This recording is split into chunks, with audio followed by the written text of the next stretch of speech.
there, and then you're hitting the guy.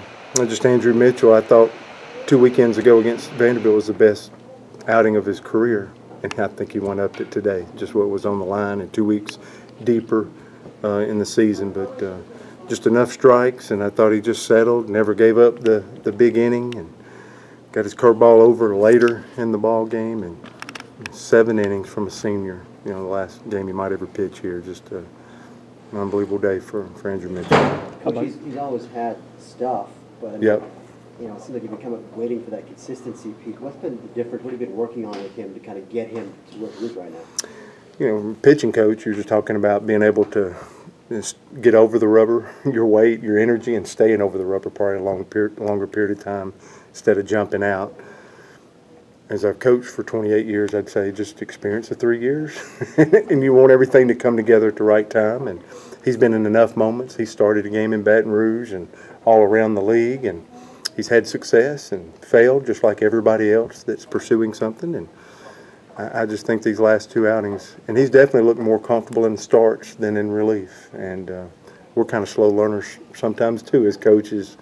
And but these last 2 starts have been special, and that's 3 years of experience. And I think he was 92, 95 today. He's got a great arm, and he'll get to continue to play professional baseball. He turned down the opportunity for professional baseball last year, getting an opportunity to go and get money, and decided to come back. And the Vanderbilt game, he got the win, and that afternoon he left the game early to go graduate, and then to come back and get us to our 15th conference win. I'm glad he came back, and I think he is too.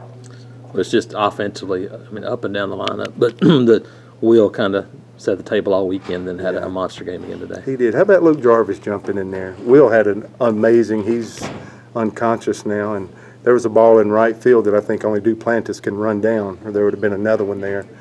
But I thought Luke Jarvis was the guy in the lineup that did the most. We moved this group that I'm speaking to here, we were talking about Edouard yesterday, and we moved him down a few spots, and for him to get 3 hits, I thought Luke's was the one that just really did something for us, and then Will's casted us out, and then Edouard's home run kind of, you know, really put distance in between us and LSU today. But I thought everybody was having great at-bats. You know, we talk about the guys hit the home runs. There was a lot of table setting today, and there was a lot of guys taking their at-bats or getting a single or 2 strikes and taking their walks to create great offense today. Everywhere you had to go on the road this year in your schedule, you've talked about it for 10 weekends. What does 15 and 15 mean to you? Just 15 conference wins? It means we won 11-7 after starting 4-8. More than that, it just means that I think we've experienced everything. We've experienced highs, we've experienced lows, we've done it together. We've probably fussed a little bit together. We've probably had great celebrations after huge moments. No-hitter comes to mind. Complete games.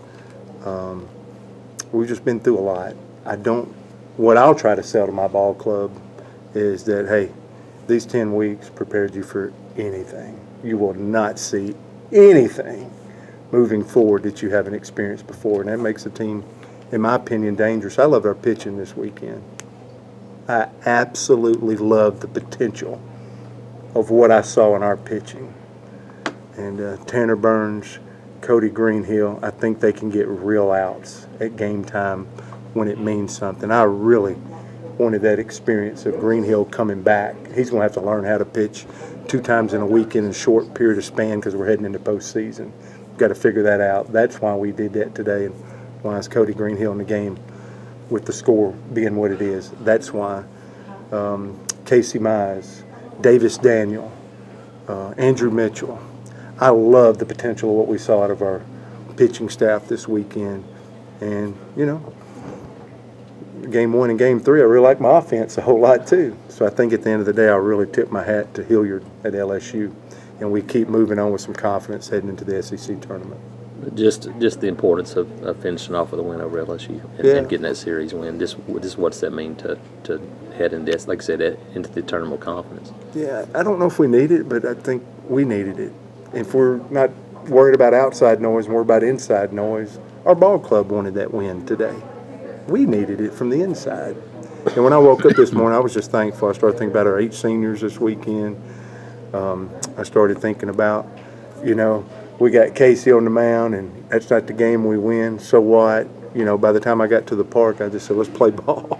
Let's play together, and let's have a blast ourselves. And that's what it's all about, is trying to get Andrew Mitchell off to a good start and finding a way to win a ball game and win a series at home. We've been pretty good at that, playing at home this year, and we had everything we wanted. We had a fan base these last two SEC series. It's just been amazing. School's out, and people are here rooting for our ball club. So we just wanted to play our best game today, and for the most part, for seven and a half innings, I thought we did that. Okay, I'll go over again. Okay. Can Green Hill take the ball on Tuesday if you need him to, with what you did today, or does that make it tough? It would be 3 outs. I'd throw him in the 9th inning if we had 1 inning to go. I'm sure he's real mad. I'll have to go get him to calm down. He's probably burning right now. But yeah, he'd throw a 9th, and we'll start Jack Owen on Tuesday, regardless of who we play. And who will be behind him? Davis Daniel. And then, you know, I got to change my mind. I've been married to Robin for 24 years. She'll say something and then change her mind. So, but if I had to say something right now, that'd kind of be how we're looking to stack up for Tuesday.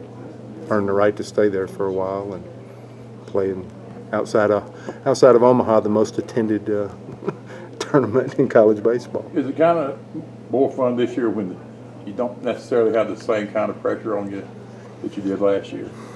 That you felt like you needed to win to solidify your place?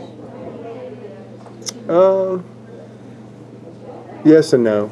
I just try not to compare this team to last year's team, this journey with 3 new coaches and half our team being new, seeing the growth of some guys emerge for us. I like the journey this team's been on. I can get behind this now. I can get behind that this team has been through a lot. And at the end of the day, they held their head up pretty good. So I can get behind that. I think we're in good shape. I think we've played hard. I think we need to, you know, take a deep breath. But at the same time, I think this team's put together with a lot of experiences, and I feel good about that. I know you want to, you know, do well in the regional, get to Omaha, do all those things. You've talked before about having Auburn on your chest in that SEC tournament in your home state. Are you always going to feel that way once you get to Hoover and that this is your tournament? That you have to have maybe more importance than some other schools that are coming from out of state? I think it's important to us, and I can't speak for the other schools, but there'll be Auburn fans that care about our program that may not see us all year, and I know it's only 2.5 hours away. So I think they'll always deserve our best, and we can't take it for granted getting to play in Birmingham in front of our Auburn fans that never see us. So I'll always, as I'm talking to a team in preparation for that tournament, to tell them how big a deal it is. And that's a goal of our program, is to win championships. That would be an opportunity next week to win a championship. So we'll go give it our best shot. And we have to win one before we actually, I guess, qualify and get in the tournament. But Tuesday's all about trying to win a game, because at the end of that week, they're going to crown a champion. Somebody's going to be a champion of that thing, and I want us to be interested in playing for that. Is Casey locked into Friday still, or could he pitch sooner than that? In my brain, that this quick, I'd say, yeah. If we can get to Friday and Andrew Saturday, I think we can win the whole thing. But you don't think Casey would pitch sooner if you needed him to? Not right now, but you know, I've done everything in that tournament. Won it in 12 with another school, and the guy that started Wednesday closed the 9th on Sunday to preserve a shutout in the championship. So been there before, and you do something to win it. You got to do something crazy. And so something crazy will happen if we get to stay around in that thing. So you're telling us Jack Owens your who knows closer on what'll happen. Sunday, right? Yes, that's right. But that's what happens in the SEC tournament. It's pretty neat.